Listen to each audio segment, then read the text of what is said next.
Inshuti namwe bakunzi ba BM4 na BM4 Plus turabaramukije tubifuriza amahoro y'Imana aho mutumbereye.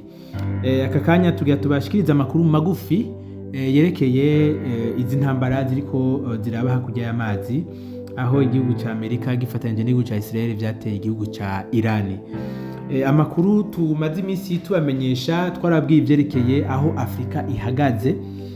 Uyu munsi tugere kubabwira twovuga reaction canke ukuntu ibihugu bimwe vya Afrika biriko biragaragaza imyifato yavyo dufatiye kuri intambara iri kiraba.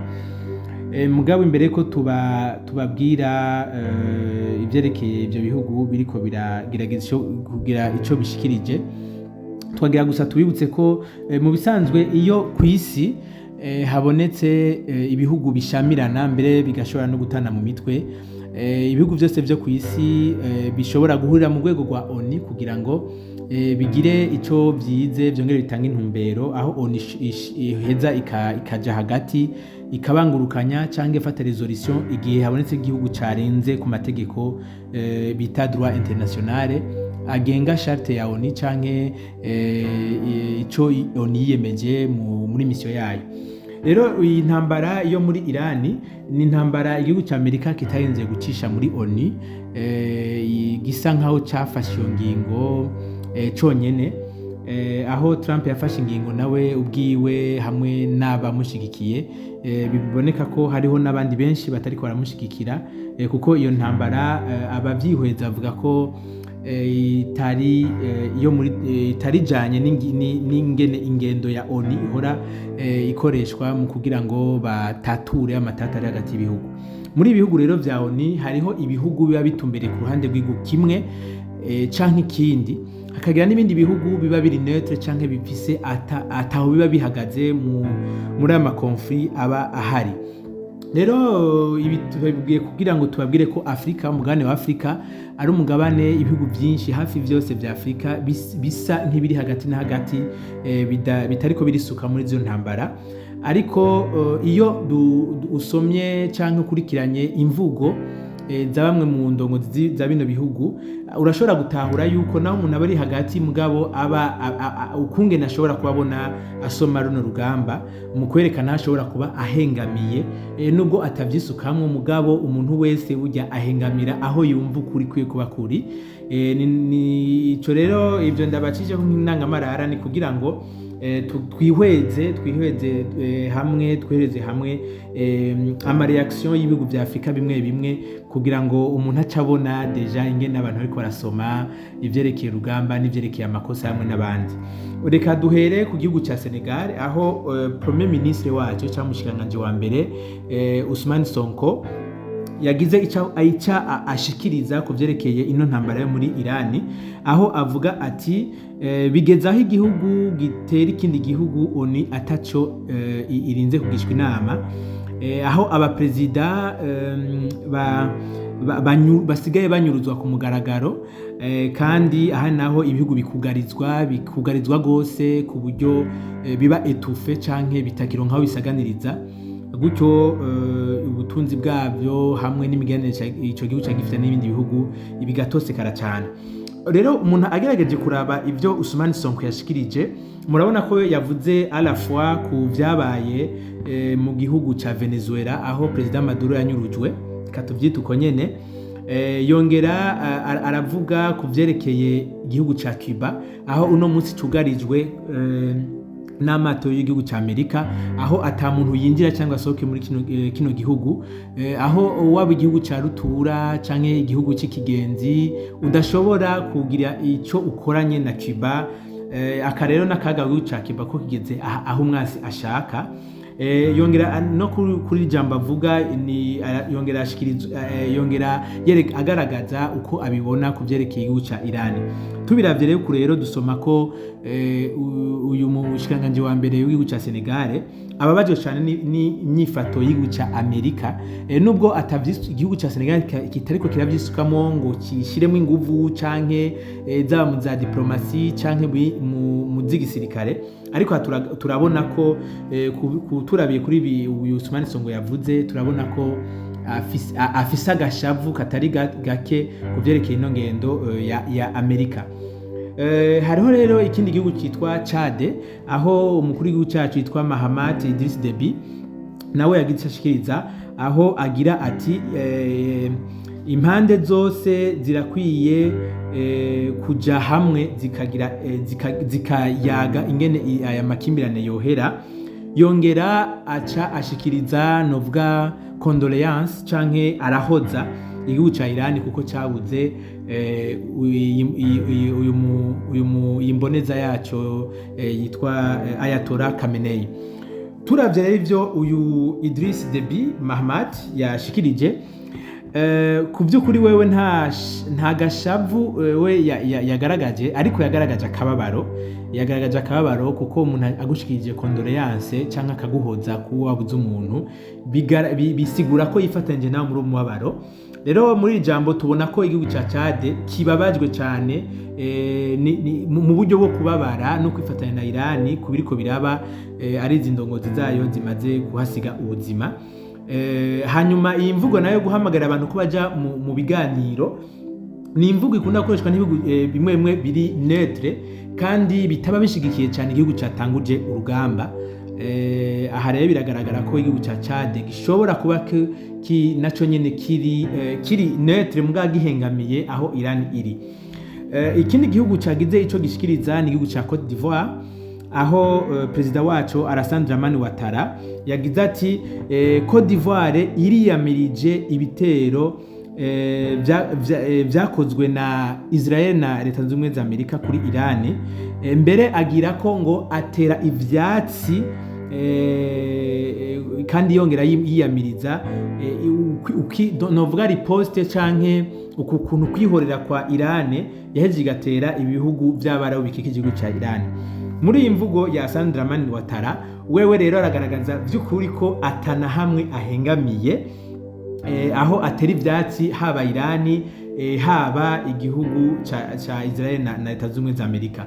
Mugabo ugiye kubiraba uyu Cote d'Ivoire yoyo igihe Iran yagize riposte kuri canke yatatse ibihugu biriko amabaze ya Amerika, Iran niho igihugu ca Cote d'Ivoire niho gisa nikibabaye n'igibiteye ivyatsi. Ariko amariposte yabereye muri igihugu ca Israel ko naho nyene abantu barapfa, ibintu birononekara canke kuri ku bwato butandukanye canke ibikoresho vya Amerika biri hajya.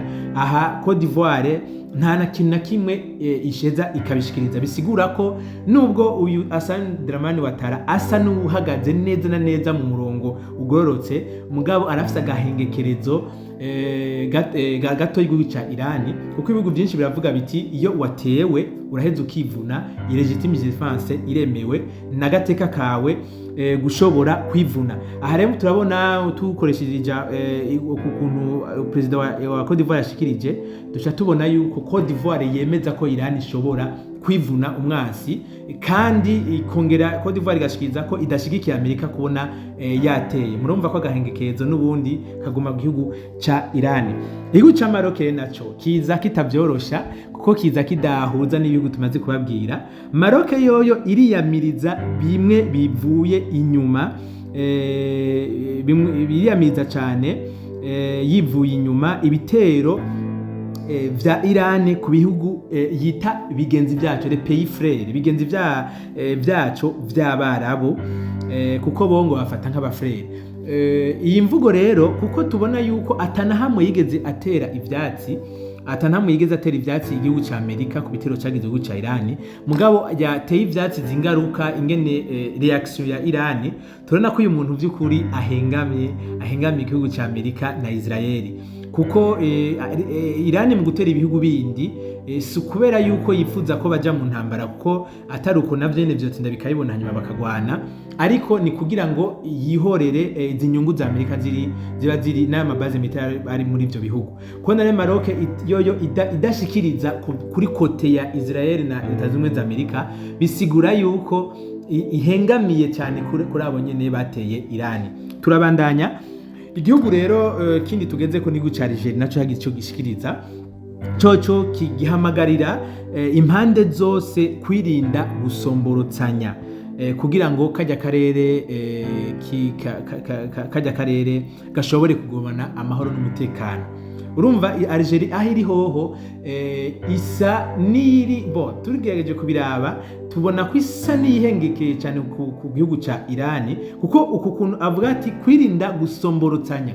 Burya iri jambo gusomborotsanya bisigura yuko hari wasomborokeje umwe uwundi asomborotsa uwundi. Turavye wasanguye gusomborotsa ubwa mbere dusanga ari igihugu ca Israel n'igihugu ca Amerika.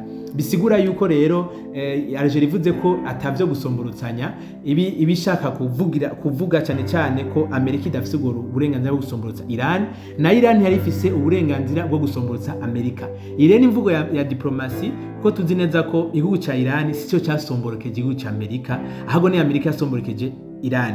Kuri imvugo rero ya igihugu ca Algeria tubona ko ni diplomasi. Murabona diplomasi irakoreshwa mu mvugo igihe udashaka ko ibihugu bikubona nabi, mugabo indani muri iyo mvugo haba hamaze kumvikana ijambo washatse gushika. Twovuga rero ko igihugu ca Algeria nubwo kiri neutre kirafise agahengekerezo ku gihugu ca Iran. Turangwirize rero igihugu ca Nigeria.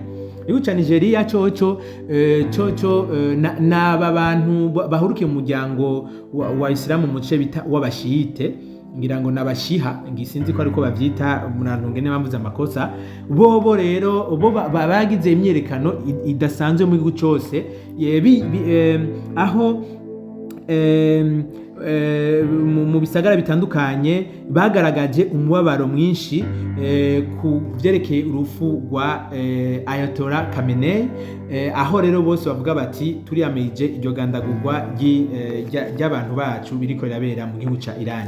Kandi kubera ko igihugu ca Nigeria kitigeze gisubiza inyuma izi manifestation canke ngo tubone kwa kundi hora tubona mu bihugu vya Afrika igihe habaye manifestation canke imigumuko, hanyuma leta igaheza igashikiriza ijambo en faveur canke de faveur, kubera ko igihugu ca Nigeria cihoreye izi manifestation zikaba bisigura yuko igihugu ca Nigeria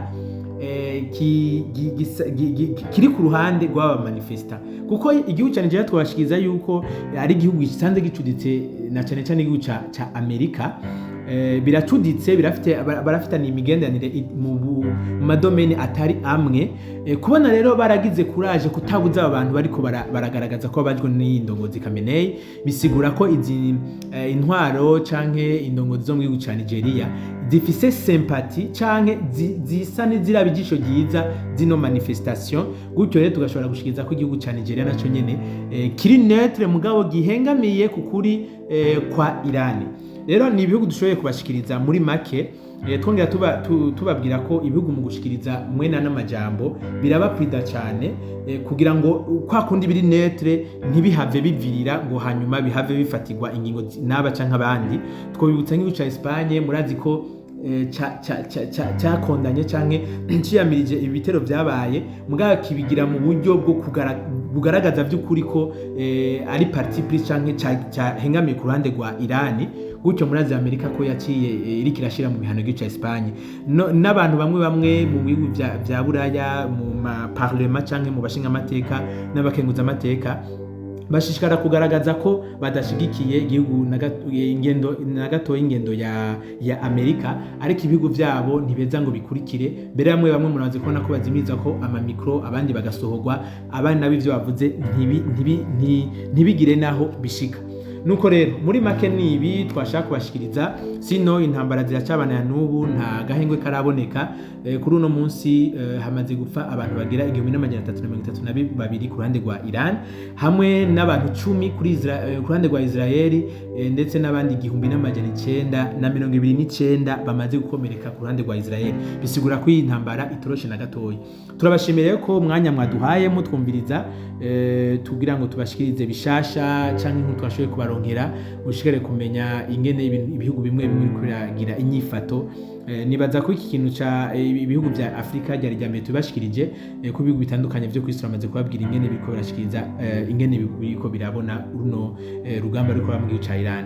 Turabashimiye mwese, tubibutsa gufyonda like, kugira ama subscribe, guhurira muri commentaire kugira ngo namwe mugire ibintu mudushikiriza ni haba ari mu gihugu iwanyu utwumviriza uri umurundi cyangwa wumva ikirundi rurimi rw'ikirundi, iyo waba utumbereyemo niba ari amakuru ufise tudashoboye kuronka uwo twandika muri commentaire cyangwa ukatwakura ukoresheje inimero mubona ngaha kuri ekran. Murakoze mugire aho muba, Imana ibahezagire.